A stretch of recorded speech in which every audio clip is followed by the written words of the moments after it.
Yo les postes, bienvenue dans cette nouvelle vidéo. Nono est avec nous ce soir. Salut Nono. Salut Sacha. Alors Nono, déjà, on va parler de Marco Verratti et de Leonardo qui ont pesté contre l'arbitrage. Alors Marco Verratti qui nous dit comment c'est possible que nous, on prend 10 cartons jaunes et on peut même pas parler avec l'arbitre. On ne peut rien faire. L'arbitre, quand on vient lui parler, il dit qu'on peut lui parler, mais là, on peut pas lui parler du tout. C'est le seul match, le seul arbitre au monde qui peut faire des choses comme ça. Parfois, les arbitres, il faut prendre des responsabilités parce que là, on s'est fait chier dessus avec les arbitres. Et Leonardo qui nous dit on a perdu le match, chapeau à Nantes, gros match, je suis très content pour Camboiré, alors qu'il l'a viré il y a plus de 10 ans. Mais si on regarde la gestion du match, on n'a pas aimé. T'inquiète pas, nous non plus, on n'a pas aimé. On a pris 2 buts, c'était mérité. Après, le match n'était plus contrôlé. Pour Nantes et pour nous d'ailleurs. Après, il y a 1 minute de temps additionnel et le penalty est sifflé à 4 minutes. Je ne veux pas pleurer. On a perdu, c'est mérité. Donc ça quand même, c'est pas mal de le dire. Contre nous, il y a l'envie de dire si je siffle contre toi, sur Verratti, Mbappé, on ne siffle pas. La faute sur Mbappé, on la siffle pas. Il n'a même pas sifflé la faute sur Kylian.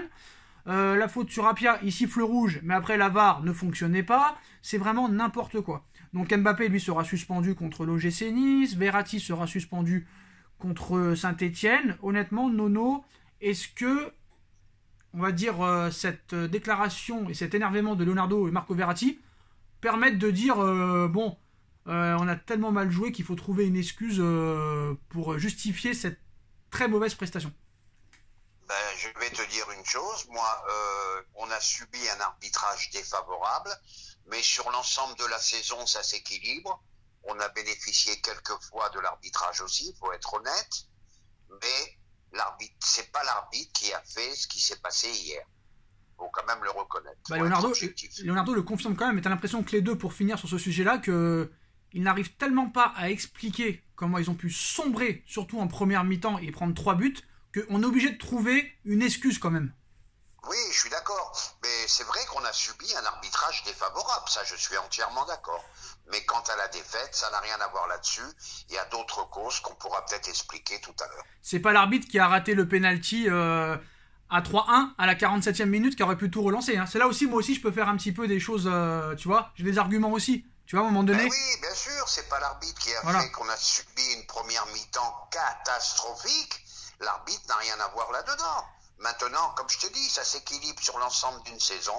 Et bien cette fois-ci, l'arbitrage nous a été défavorable. Alors bref, ce match est passé. Match la semaine prochaine contre une équipe de Saint-Etienne qui a repris du poil de la bête avec un nouveau coach. Ça se fera sans Marco Verratti. Et surtout avec un coach qui est toujours aussi irréaliste. Alors écoute bien Nono, ce n'est pas une blague. C'est la vraie déclaration de Pochettino après la conférence de presse. On a réalisé de très bonnes choses offensivement, mais nous ne sommes pas parvenus à les contrer défensivement. En termes d'affinité, Neymar, Mbappé et Messi ont réalisé une très grande performance et production. C'est dommage qu'on n'ait pas maîtrisé la vigilance défensive. Et surtout le problème, Nono, qui m'énerve un petit peu, j'en ai parlé dans ma vidéo, c'est qu'apparemment il y a quand même quelques supporters qui sont d'accord avec lui et qui ont été contents un petit peu du jeu à 3 de Neymar, Mbappé, Messi. Ils ont plus retenu ça que la défaite. Donc j'ai envie de te dire, il y a 2 sortes de supporters. Alors moi, je vais être, encore une fois, je vais essayer d'être objectif avec Pochettino. C'est vrai qu'il y a eu quelques belles occasions des 3. Mais à côté de ça, faut qu'ils nous disent les lacunes. C'est-à-dire, aucun des 3 ne défend. Donc le bloc est coupé en 2 et derrière, ils prennent sur la tête sans arrêt. Voilà, c'est tout ce qu'il y a. Il faut dire le bon et le moins bon. Voilà. Et tant que les 3 joueront ensemble, moi je pense qu'il y en a un de trop. Tant que les 3 joueront ensemble, on aura des problèmes. Voilà. Bon, pour ça, je suis pas d'accord parce qu'on a vu quand même dans les années précédentes, dans des grands clubs, que les 3 de devant pouvaient faire des trucs majestueux, que ce soit au Real avec la BBC ou avec Firmino, Salah, je vais t'interrompre, Sacha. À l'époque de Barcelone, Neymar, Messi et comment il s'appelait l'avant-centre? Suarez. Et Suarez, je vais te dire, Neymar et Suarez défendaient beaucoup. Là, oui, je mais ne sais monsieur pas Nono, si c'est l'âge ou si c'est autre chose, on n'a aucun des 3 qui défend. Monsieur Nono. Pourquoi la défense a été en difficulté hier? Parce que t'as le premier rapport défensif qui n'est pas là. Nono, tu pourras contrecarrer, je vais te donner une leçon de football. Pourquoi ça a marché et pourquoi il défendait? Parce que malheureusement, Paris Saint-Germain, tu n'as pas Busquets, Iniesta, Xavi à leur prime. Et Gareth Bale, Cristiano Ronaldo et Benzema, pourquoi ils défendaient aussi? Parce que tu avais un milieu, Toni Kroos, Casemiro, Modric, à leur Graal. Et c'est pareil à l'époque aussi, et maintenant, avec Salah, Firmino, Mané. Sauf qu'au Paris Saint-Germain, le milieu est catastrophique. Parce que Verratti est exceptionnel, certes, mais ne joue pas 40 matchs dans la saison. Voilà mon explication, elle est très claire. Et surtout, c'est que les équipes que tu as citées avaient un style de jeu que nous n'arrivons toujours pas. Personne n'est capable aujourd'hui de te dire dans quel système joue le PSG. Personne n'est capable de le dire. Il n'y a pas de jeu, il n'y a pas de système. En fait, le seul match référence, c'était contre Lille et contre le Real Madrid. Mais bon, voilà. Moi, honnêtement, pour l'instant, 20 février 2022, pour l'instant, le match retour, je le sens très mal. Mais bon, je le sentais mieux à l'aller, je l'avais dit. C'était le contraire même. Nono le sentait pas, on a gagné. Moi, je le sentais, on a gagné. Donc là franchement, je la sens pas l'affaire. Mais bon, c'est dans 3 semaines. Et le problème, c'est qu'ils nous rendent fous. C'est ça. Ils nous rendent fous. On n'arrive pas à avoir 2 matchs tranquilles. Voilà, contre le Real, une belle prestation. Et voilà, et tu retombes dans tes travers la semaine d'après. Voilà. De toute façon, Nono, c'est simple au match retour. C'est très simple. Ils vont jouer le Real parce qu'ils sont obligés de marquer. Donc, ils vont être obligés de se découvrir. Et le PSG, ce qu'il a fait hier en ratant 4 occasions en 4 minutes, enfin en quelques minutes, là-bas, faudra les mettre. C'est ça la clé. C'est la seule clé. Moi, ce qui me rend un petit peu optimiste quand même, c'est que là, on va avoir un Real différent.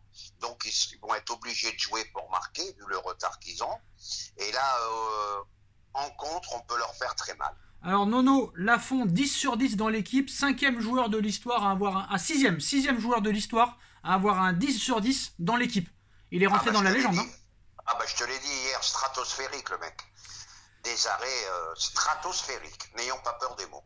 Alors Nono, on va parler d'une chose maintenant, une fois n'est pas coutume, le dossier Mbappé, mais 2 informations qui sont opposées, on va dire, qui sont différentes.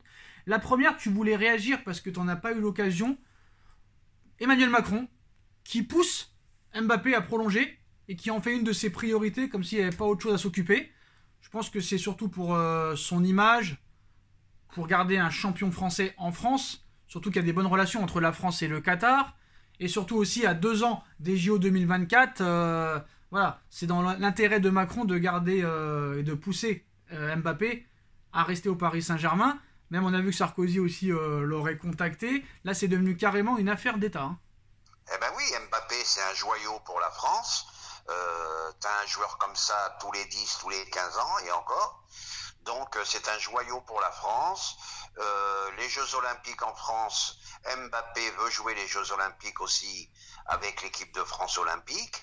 Donc ils font tout ce qui est en leur pouvoir pour essayer de le convaincre de rester en France. Est-ce que honnêtement, que Macron s'en mêle, ça peut apporter quelque chose dans une éventuelle prolongation?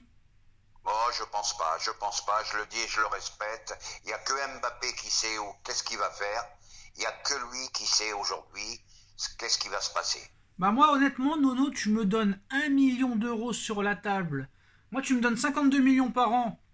Et Madrid t'en donne 25, quand même, je réfléchis. Parce que d'accord, c'est une passion, il n'y a pas que l'argent dans la vie. Mais je pense que peut-être que jamais il touchera un salaire comme ça. Et si c'est juste pour 2 ans, reste 2 ans et va-t'en. Tu vois ce que je veux dire? Bref, en tout cas, Nono, l'information du jour, le Real met un très gros coup de pression, excusez-moi, à Mbappé.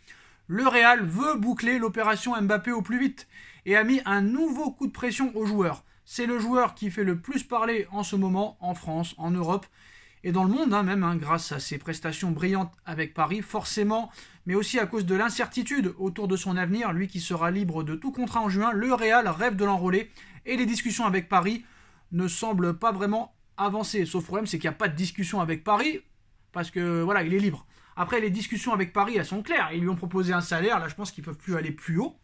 Bon, ces derniers temps, plusieurs informations évoquant des nouvelles propositions parisiennes revues à la hausse ont circulé avec des salaires astronomiques pouvant aller jusqu'à 1 million d'euros par semaine. Même toi, Nono, apparemment, tu aurais vu un truc de 60 millions d'euros par an. Donc, de quoi quand même faire réfléchir le principal concerné, forcément. Et voilà que le sérieux, parce que là, c'est enfin un sérieux média. The Times précise que le Real Madrid commence à s'impatienter et à mettre une très grosse pression. Maintenant ou jamais. Le journal anglais explique que les merengues ont fait savoir à Mbappé que c'était cet été ou jamais s'il venait à revenir sur l'accord oral qui existe déjà avec les merengues en signant un nouveau contrat à Paris. Les dirigeants du Real Madrid ne tenteront plus jamais de le recruter. Le journal précise ainsi que les Madrilènes sont un peu moins confiants en ce moment, d'où ce coup de pression.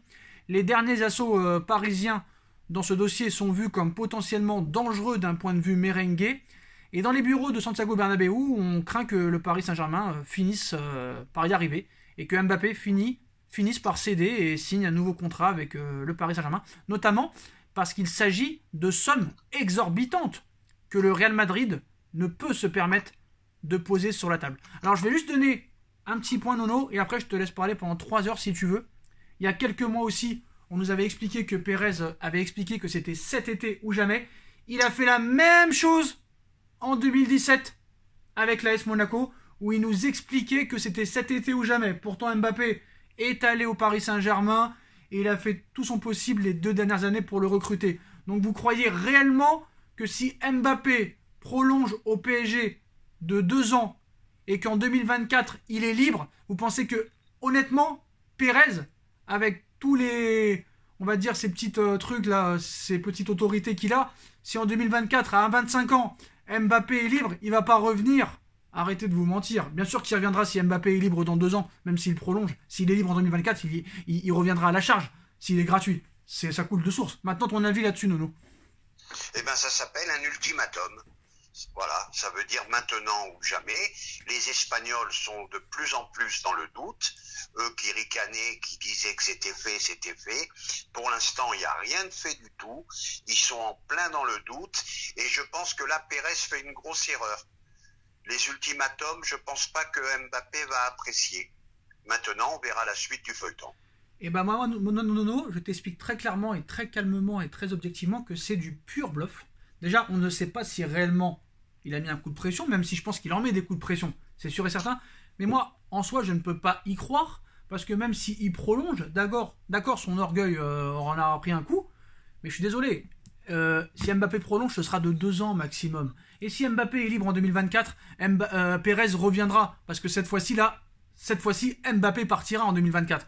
Parce qu'ils s'en foutront après maintenant, le Qatar, vu que Mbappé aura fait son temps et qu'il aura été présent pour la Coupe du Monde 2022. Mais il l'a déjà fait en 2017 à l'AS Monaco, et il leur fera pareil. Mbappé libre à 25 ans, Nono, tu crois vraiment, réponds à ma question s'il te plaît, que Pérez n'y retournera pas à 25 ans? Moi, je vais te dire, peut-être que Pérez y retournera, voilà. Mais si ça se fait pas cette année, ça risque de jamais se faire au Real Madrid. C'est faux, parce que moi, je pense en plus que ça peut l'arranger. Ça peut l'arranger, Pérez, de pas le faire cet été. Pourquoi? Parce que s'il prolonge Mbappé, il prolonge de 2 ans, il prend Haaland cet été, et après, il peut prendre Mbappé en 2024. Mais après, est-ce que Mbappé voudra aller au Real en 2024? Ça, c'est encore la question. Mais moi, je pense que c'est un coup de bluff. Réponds à ma question, Nono. Tu penses réellement, et réponds à ma question, tu penses réellement que si Mbappé prolonge de 2 ans et que Mbappé est libre en 2024, Pérez ne va pas retenter le coup? Je te dis pas qu'il retentera pas le coup, mais moi je te dis que là il a fait une erreur. Je pense que lancer des ultimatums comme ça, c'est pas bon.